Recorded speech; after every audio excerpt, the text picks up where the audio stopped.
ये साफ है कि अगर मैं 10,000 पिल्स खा सकता हूँ तो मैं तुरंत अनबीटेबल बन जाऊंगा। लेकिन मेरा जन्म एक ऐसी दुनिया में हुआ है जहाँ एलिक्सिर बनाने की कला गायब हो चुकी है। भले ही मैं कॉन्टिनेंट के सबसे ताकतवर कल्टिवेटर क्लान का यंग लॉर्ड हूँ, फिर भी मुझे हर महीने मिलने वाली पिल्स बहुत लिमिटेड हैं, खास तौर पर तब से जब से मेरा भाई पैदा हुआ है जिसके पास सुप्रीम डिवाइन बोन है।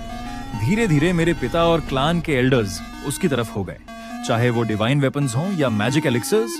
सिर्फ वही चीजें मुझे दी जाती हैं जो मेरा भाई ठुकरा देता है, लेकिन वो ये नहीं जानते कि मेरा शरीर अकेले ही पिल्स को निगल लेता है। एक पिल का लगभग कोई असर नहीं होता, लेकिन जब मैं एक साथ 5 से ज्यादा पिल्स खाता हूँ तो दवा की शक्ति सैकड़ों गुना बढ़ जाती है। मैं जानता हूँ कि मैं कितना भी प्रैक्टिस क्यों ना करूँ, अपने भाई से आगे निकलना मेरे लिए मुश्किल है, इसलिए मैंने चुपचाप अपने पास मौजूद सभी पिल्स को जमा कर लिया। हालांकि इसने मुझे फ्यूचर में वापसी करने के लिए कैपिटल दिया, लेकिन 10 साल से ज्यादा तक मेरा कल्टीवेशन आगे नहीं बढ़ा। जब शॉवुले फाउंडेशन एस्टैब्लिशमेंट के लेवल पर पहुंच गया, तब भी मैं चिरेफिनेंग के लास्ट स्टेज पर ही रुका रहा।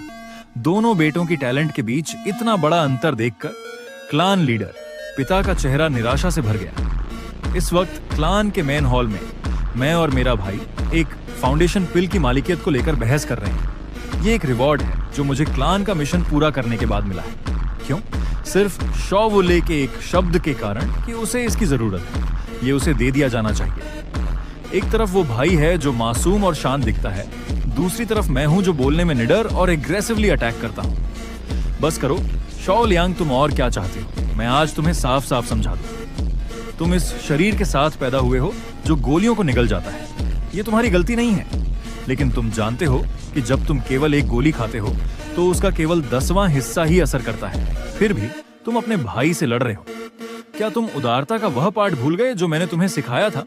अगर तुम आज इस गोली को छीनने की जिद करोगे तो आज से मेरा तुम्हारे जैसा कोई बेटा नहीं होगा। इन शब्दों के गिरते ही एल्डर शॉवले ने भी हाँ में हाँ मिलाई। क्या बड़ा बेटा अभी भी अपनी गलती नहीं मानेगा? छोटे बेटे के पास सुप्रीम बोन वाला शरीर है। इमॉर्टैलिटी की तरफ उसका रास्ता बिल्कुल साफ है। जब छोटा भाई महान रास्ता सिद्ध कर लेगा तो क्या तुम्हें भी उसकी छाया और प्रोटेक्शन का फायदा नहीं मिलेगा? एक बड़े भाई के रूप में पूरे क्लान के हित को पहले रखना चाहिए। अपने ही भाई से बहस करने की क्या जरूरत है? मैंने सबकी बातों पर ध्यान नहीं दिया। मैंने सिर्फ शॉवुले की आंखों में हल्की सी हंसी देखी। वो जीनियस जिसे हर कोई सम्मान से देखता है, वो उतना नेक नहीं है जितना वो दिखाता है। जब भी एल्डर्स आसपास नहीं होते, उसने मेरे प्रति अपनी नफरत को कभी नहीं छुपाया। जब मैं बच्चा था और मेरा लेवल ऊंचा था, तब मैं उसे दबा सकता था, लेकिन अब उसका फाउंडेशन कंप्लीट हो चुका है। चाहे खुले आम हो या छिपकर, वो अब मुझे चोट पहुंचाने से नहीं कर